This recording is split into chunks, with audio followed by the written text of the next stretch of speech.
বাংলাদেশের টি-20 বিশ্বকাপ তো শেষ হয়ে গেছে শুরু হবার আগেই। কিভাবে কোন প্রেক্ষাপটে আমরা ওয়ার্ল্ড কাপ খেলিনি সেটা তো সবারই জানা। আর পাকিস্তানের টি-20 ওয়ার্ল্ড কাপ শেষ হয়েছে সুপার 8 পর্বে, সেমিফাইনালে তারা যেতে পারেনি। এই দুটো দল বাংলাদেশ পাকিস্তান পরস্পরের মুখোমুখি হচ্ছে নেক্সট ইন্টারন্যাশনাল অ্যাসাইনমেন্টে 3 ম্যাচের ওয়ানডে সিরিজে, যেই জন্য পাকিস্তানের 15 সদস্যের স্কোয়াডটা আজকে ঘোষণা করা হয়েছে। সেই স্কোয়াডটাতে অনেক পরিবর্তন, অনেক চমক, অনেক অদল-বদল। বাবর আজম, ফখর জামান, সাইম আইয়ুব, নাসিম শাহ, মোহাম্মদ নওয়াজদের মতো প্রতিষ্ঠিত ক্রিকেটারদের তারা বাদ দিয়ে দিয়েছে। 6 জন ক্রিকেটার নিয়েছে যাদের ওয়ানডে ডেবু এখন পর্যন্ত হয়নি। পাকিস্তানের এই রকম পরিবর্তনের কারণটা কি? বাংলাদেশকে কি তারা লাইটলি নিচ্ছে? বাংলাদেশের বিপক্ষে খেলার জন্য কি দ্বিতীয় সারির দল পাঠাচ্ছে? তাদের কি 2027 সালের ওয়ানডে বিশ্বকাপে সরাসরি কোয়ালিফাই করার ব্যাপার-স্যাপার তো রয়েছে না? সবারই তো রয়েছে, বাংলাদেশের মতো রয়েছে। তাহলে পাকিস্তান এইরকম চেঞ্জের ভিতর দিয়ে কি কারণে গেল? স্কোয়াডটা তাদের কেমন হয়েছে? এই সবকিছু মিলিয়ে আলোচনাটা করছি। বাবর আজমের বাদ পড়াটা চমক, নিঃসন্দেহে। এটা যেভাবেই বলেন না কেন, হ্যাঁ, টি-20 ওয়ার্ল্ড কাপে তিনি ব্যর্থ হয়েছেন, 4 পর্নেই ব্যর্থ হয়েছেন। 6 ম্যাচে যে তিনি ছিলেন সেইখানটাতে 100 রানও করতে পারেননি, মাত্র 91 রান বাবর আজম করেছেন। এমনকি যেই লাস্ট ম্যাচটা শ্রীলঙ্কার বিপক্ষে, যেই খেলাতে পাকিস্তানের জিততে হবে, নেট রান রেট একটা পর্যায়ে নিয়ে গিয়ে জিততে হবে যেন তারা সেমিফাইনাল খেলতে পারে, ওইরকম একটা ম্যাচে বাবর আজমকে তারা বাদ দিয়ে দিয়েছিল।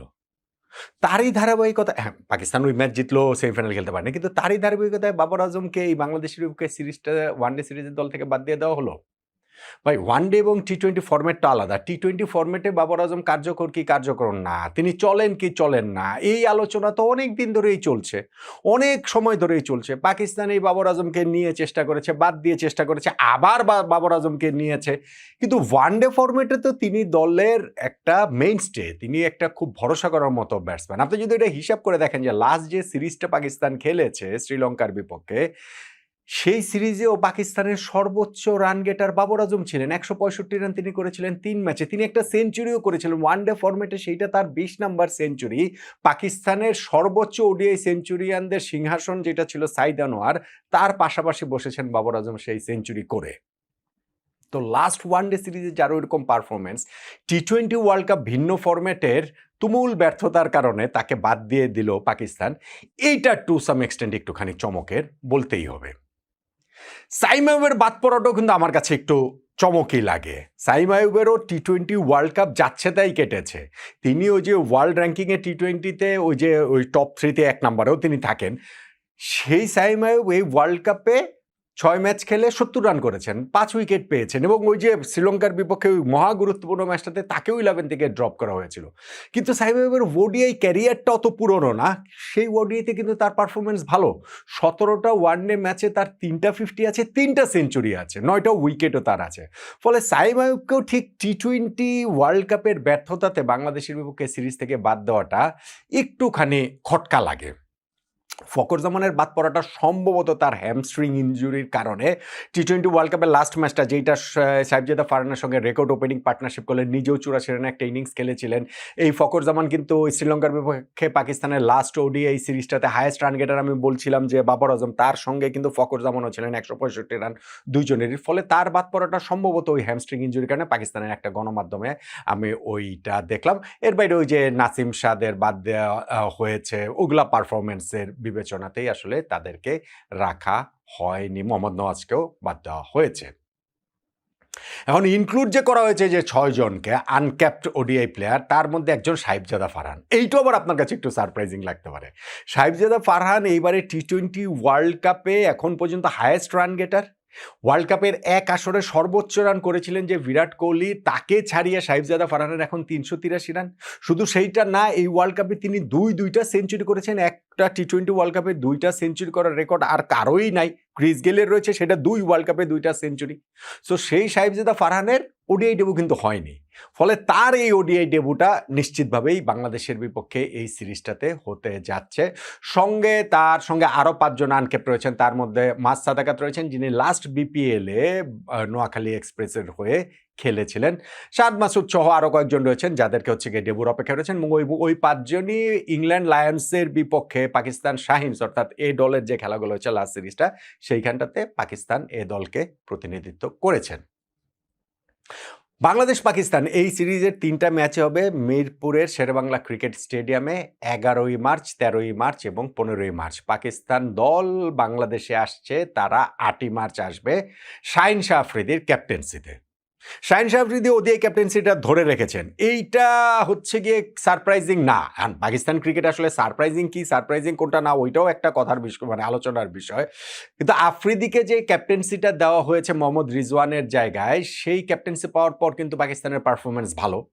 তার ক্যাপ্টেন্সির প্রথম সিরিজটাতে সাউথ আফ্রিকার বিপক্ষে ২-১ তারা সিরিজ জিতেছে এবং পাকিস্তানের বিপক্ষে শ্রীলঙ্কার বিপক্ষে যেই সিরিজটার কথা বলছি সেইখানটাতেও ৩-০ ব্যবধানে পাকিস্তান জিতেছে। ফলে শাহিন শাহ আফ্রিদি তো এটা কন্টিনিউ করবেনই এবং সেই দলটাতে ৬ জন আনক্যাপড ওডিআই প্লেয়ার থাকলেও অভিজ্ঞ ক্রিকেটারও কিন্তু এখানটাতে রয়েছে। মোহাম্মদ রিজওয়ান যেমন তার জায়গাটা ধরে রেখেছেন, আছেন এই জায়গাটাতে আপনার হচ্ছে গিয়ে হারিস রৌফ, আবরার আহমেদ। ফলে এরকম পাকিস্তানের এই দলটা যে একেবারে দ্বিতীয় সারির দল আমার কাছে সেটা মনে হয় না। এবং বাবর আজম, সাইম আইয়ুবদের বাদ দেওয়াটা আমার কাছে অ্যাবসলিউটলি মনে হয় যে টি-২০ ওয়ার্ল্ড কাপে তাদের ব্যর্থতা। ফরম্যাট ভিন্ন হলেও ফর্মটা যেহেতু তাদের পক্ষে নেই এবং ওয়ার্ল্ড কাপের পরপরই যেহেতু পাকিস্তান এখানে বাংলাদেশে খেলতে আসছে, মাঝখানে অন্য কোনো টুর্নামেন্ট অন্য কোনো সিরিজ টিরিজ নাই, সেই কারণে তাদেরকে বাদ দেওয়া হয়েছে। দ্বিতীয় সারির দল নিয়ে পাকিস্তান ইচ্ছা করে বাংলাদেশের বিপক্ষে প্রথম সারির তারকাদের বিশ্রাম দিয়ে খেলতে আসছে, ওইটা আমার মনে হয় না। ওয়ার্ল্ড কাপে কোয়ালিফাই করার ব্যাপার পাকিস্তানেরও রয়েছে, ডেফিনেটলি রয়েছে, কিন্তু সেই জায়গাটাতে তারা বেশ সুবিধাজনক অবস্থানে। কেমন জানেন, বাংলাদেশ যেমন ওয়ানডে ওয়ার্ল্ড কাপ ২০২৭ সাল, বাংলাদেশ না সব দলকেই আসলে খেলতে হলে সরাসরি কোয়ালিফাই করতে হলে ২০২৭ সালের ৩১শে মার্চে আইসিসি ওডিআই র্যাঙ্কিংয়ে টপ 9-এর মধ্যে থাকতে হবে। বাংলাদেশ এই মুহূর্তে আছে ১০ নম্বরে। ফলে আমাদের জন্য 9-এ ঢোকা, পাকিস্তানের বিপক্ষে এই সিরিজ জিতলেই আমরা 9-এর মধ্যে ঢুকে যাব। ওইটা আমাদের জন্য যেমন গুরুত্বপূর্ণ, পাকিস্তান একটু কমফোর্টেবল জায়গায় রয়েছে, কেননা তারা আইসিসি ওডিআই র্যাঙ্কিংয়ে এখন আছে 4 নম্বরে। সো পাকিস্তান ওইটা এফোর্ড করতে পারে। ধরেন বাংলাদেশের বিপক্ষে একটা সিরিজ হারলেও তাদের যে ওডিআই ওয়ার্ল্ড কাপ সরাসরি কোয়ালিফাই করাটা বিরাট বড় ঝুঁকির মুখে পড়ে যাবে, বিষয়টা সেরকম নয়। তবে আমার কাছে মনে হয় না যে ওইটাকে মাথায় রেখেও তারা কিছু এক্সপেরিমেন্ট করছে যে না ঠিক আছে, যেহেতু আমরা ওয়ার্ল্ড কাপে সরাসরি কোয়ালিফাই করার ক্ষেত্রে আমাদের খুব একটা সমস্যা হবে না, সো আমরা বাংলাদেশের বিপক্ষে সিরিজটাতে কিছু এক্সপেরিমেন্ট করি। সেইটাও আসলে ঠিক পাকিস্তান করছে বলে মনে হয় না। পাকিস্তান ক্রিকেটটা এইভাবেই আগায়, পাকিস্তান ক্রিকেটটা এইভাবেই চলে, আনপ্রেডিক্টেবল। যেমন তাদের মাঠের ক্রিকেট, মাঠের বাইরে তাদের ম্যানেজমেন্ট, সিলেকশন প্যানেল সবই আসলে আনপ্রেডিক্টেবল। যেই কারণে টি-20 ওয়ার্ল্ড কাপের ওই ব্যর্থতাতে আমার মনে হয় বাবর আজম, সাইম আইয়ুবদের বাদ দেওয়া হয়েছে এই বাংলাদেশের বিপক্ষে ওয়ানডে সিরিজের স্কোয়াডটা থেকে। এইটা তারা দ্বিতীয় সারির দল পাঠিয়েছে বাংলাদেশকে, তারা সহজ প্রতিপক্ষ ভাবছে, আমার কাছে সেটা মনে হয় না। হোক পাকিস্তান পাকিস্তানের মতো করুক, বাদ দেখ না বাবর আজমকে, বাদ দেখ সাইম আইয়ুবদের, তো বাংলাদেশের অসুবিধাটা কি? বাংলাদেশের জন্য বরং এইটা আরও সুবিধা।